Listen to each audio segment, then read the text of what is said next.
Once upon a time, there was a girl named Mahpara who was the laziest person ever. She did everything she could to avoid working. She'd say, "I wasn't born to work, I just want to relax."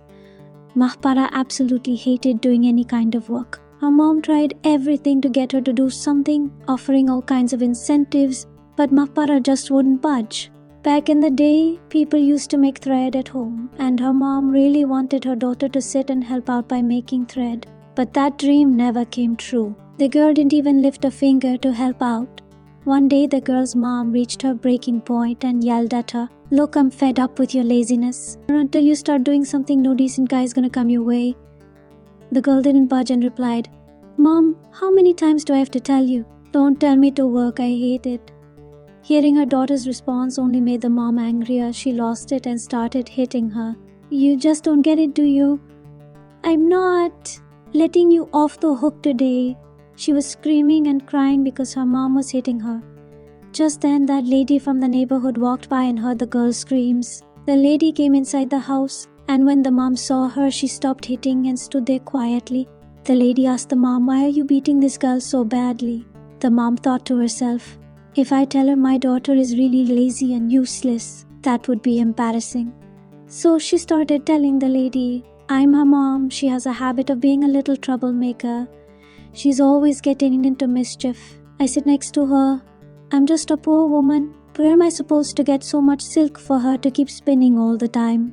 Hearing this, Malika said, "I love the sound of the spinning wheel more than anything else. Just hand your daughter over to me. I'll take her to the palace with me. I've got plenty of silk and she can spin as much as she likes. I won't let her complain about running out of silk." The mother had her own issues trying to hide her feelings, but the situation was the complete opposite here. She was already fed up with her daughter. When she heard that, she immediately agreed and took the girl to the palace with her. They went up to the second floor, and the girl was a sight to see. Just a moment ago, she wouldn't even touch her face, and now she was surrounded by silk that needed to be spun. In her panic, she was running around in a frenzy. The queen told her, "There are 3 rooms here filled with top quality silk from floor to ceiling. You won't have to worry about running out of silk. Just sit here and spin it for me." The girl listened to the queen but remained silent. She didn't have the courage to say much. She wanted to respond, but deep down she felt a lot of pressure. She had never touched a spinning wheel before. She didn't even know how to spin. "Once you finish all this silk, I'll arrange your marriage to my handsome prince," she said. "I don't see your poverty as a problem. You're a hard-working girl, and that's enough for me." With that, the queen left. There's no way I could spin this much silk in my lifetime. Even if I spun for 100 years, it wouldn't be finished. The girl felt very lonely and was on the verge of tears because she couldn't even manage to operate the spinning wheel. She was crying when she saw the herd, and she kept crying for 3 days straight without even touching it.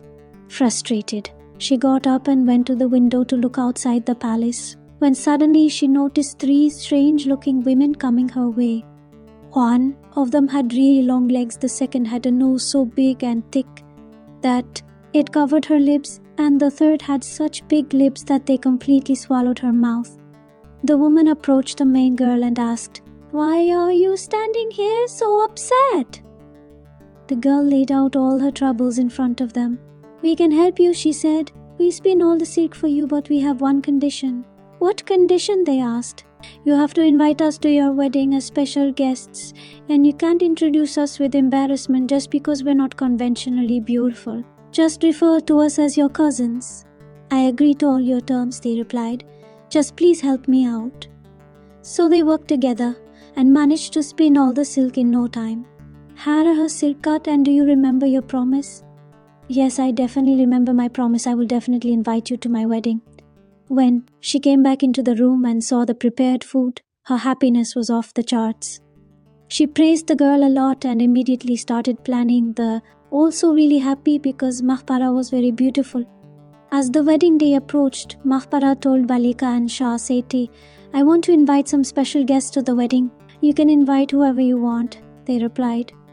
As the wedding day drew closer, all 3 were nervous. When the women entered the palace, the princess saw them and said, come in, we've been waiting for you." The prince was really surprised to see those ugly women and asked, How did you end up with such ugly friends?" Then the prince went one by one to each of the 3 women and asked, "Why are your feet so big?" One replied, "My feet got this big from spinning the wheel." He then asked, "Why are your lips so big?" She answered, "I have to keep spitting on the thread when I spin it, so my lips got plump." Finally he asked, "And why is your nose so long?" She said, "I need my nose to cut the thread. I had to put up with a lot, which is why my nose got so big." Hearing this, the prince got a bit worried and said, "If you keep spinning silk like that, your feet, nose and lips are going to get bigger too. That's why we're telling you, so you never let your wife spin silk again. Today I declare that my wife will never spin silk again." And ever since that day, Mahpara was free from the troubles of spinning silk for good.